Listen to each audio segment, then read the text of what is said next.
शौर्य जी, अजमेर राजस्थान से। राधे राधे राधे महाराज जी, आपके चरणों में कोटि कोटि प्रणाम। महाराज जी, हमारा भाग्य तो पैदा होने के साथ ही तय होता है, तो फिर कर्म का सिद्धांत हम पर कैसे लागू होगा? क्या कर्म हमारे भाग्य को परिवर्तित कर सकते हैं? मनुष्य योनि में यही किसका प्रश्न है? मनुष्य योनि में यही महानता, यही विशेषता है जो कहा गया दुर्लभो मानुषो देहो। इसकी दुर्लभता यही है कि जैसे पशु अपने भाग्य को नहीं बदल सकता, उसको भोगना ही पड़ेगा और वो नया कर्म नहीं कर सकता। केवल एक योनि है मनुष्य योनि। 84 लाख योनियों में 83,99,999 योनियां वो नई कर्म करके अपने भाग्य को नहीं बदल सकती, लेकिन मनुष्य योनि में नए कर्म करके भाग्य बदलने के विधान रखा गया है। इसलिए कहा बड़े भाग मानुष तन पावा, सुर दुर्लभ सद ग्रंथन गावा, साधन धाम मोक्ष कर द्वारा, पाए न जे परलोक संभारा। हम अपने अच्छे और बुरे दो मिश्रित प्रारब्ध कर्म से बना हुआ शरीर है, इसको हमें भोगना पड़ेगा।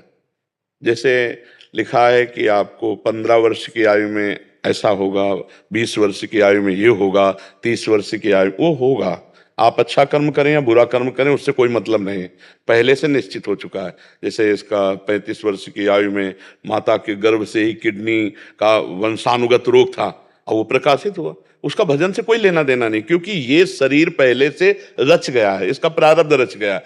अब इस शरीर के भोग को परास्त करते हुए भगवान की प्राप्ति या कर्मों को मिटाकर अच्छे सुखों को प्राप्त करना, ये हमारे नए कर्म का फल है। तो हम अब भजन के प्रताप से अब हमारा जो अगला आएगा, एक तो जन्म नहीं होगा, अगर जन्म होगा तो ऐसा होगा कि जैसा है ऐसा नहीं होगा।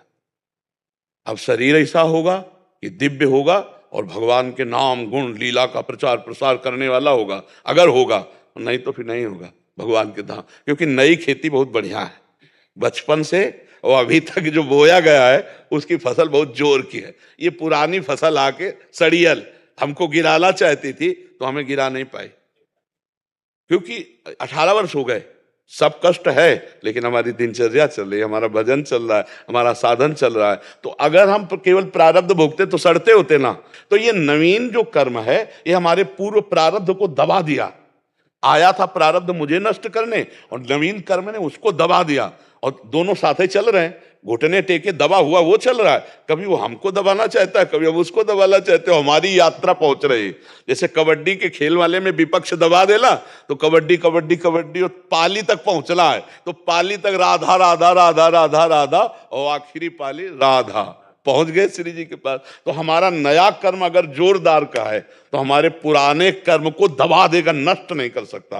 पुराने कर्म को दबा करके और हमें आगे बढ़ा देगा, भगवत प्राप्ति के मार्ग में बढ़ा देगा, या सफलता के जिस मार्ग के आप पथिक है, सफलता मिलेगी तो भगवान के नाम से, भगवान के आश्रय से मिलेगी। और मनुष्य जन्म में हमें यही बहुत बड़ी उपलब्धि है कि हम जो चाहें बन सकते हैं। हम भूत बन सकते हैं, हम नाली के कीड़ा बन सकते हैं, हम भगवान का भजन करके देवता भगवत स्वरूप बन सकते हैं, जो चाहो बन सकते हो, छूट है। पर गलत आचरण करके तो अच्छा नहीं बना जा सकता। अच्छे आचरण, अच्छा खाना पीना, अच्छा आचरण, दूसरों को सुख प्रदान करना और भगवान का नाम जप करना, फिर इससे उन्नति हो सकती है। आप समझ पाए बच्चा?